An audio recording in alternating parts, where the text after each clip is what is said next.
It was a tough day in the courtroom. Not only did Lisa's family have to face the man who's convicted of killing her, but 6 members of the family took the stand to deliver impact statements to the courtroom.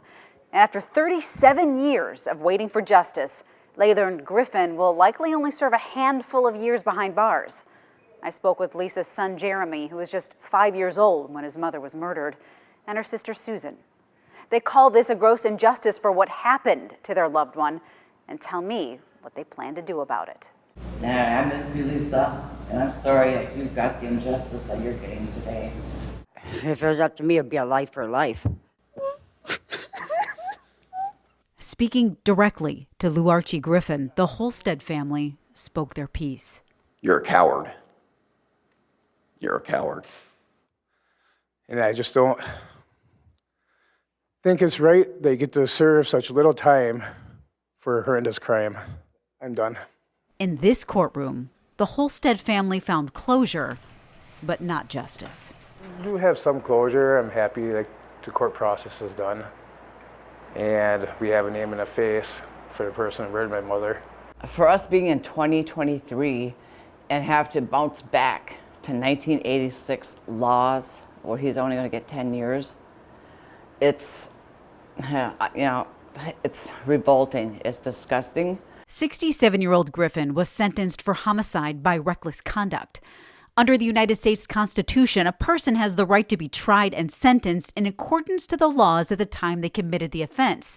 In this case, it was 1986. If convicted today of the same crime, Griffin would have served a maximum of 40 years.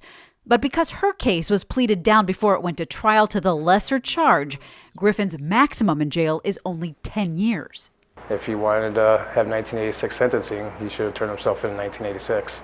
If you get caught in 2023, you serve your 2023 time. Brown County's District Attorney David Lissay says because of the decades that Lisa's case went cold and hearsay testimony being allowed in court, instead of a first or even second-degree murder charge against Griffin, Lissay says to bring justice to the Holstead family, he needed to secure a conviction. We needed to secure a conviction. We needed to ensure that Mr. Griffin was held accountable for his actions in this case. And as a result, we had to come to a compromise in terms of the nature of the charges.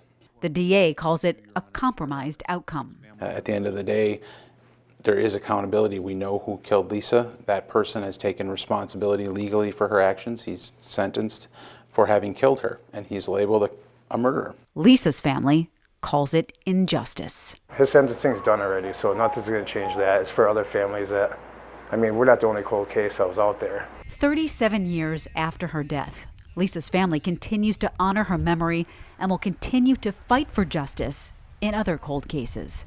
Jeremy Holstead says amending the Constitution that follows old sentencing laws in homicide cases is the only way to make sure no other family goes through the same outrage they faced the last 2.5 years in court.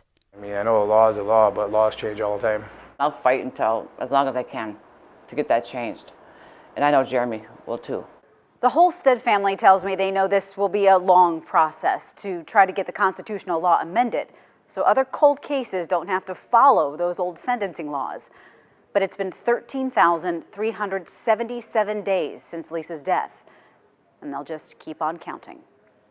John?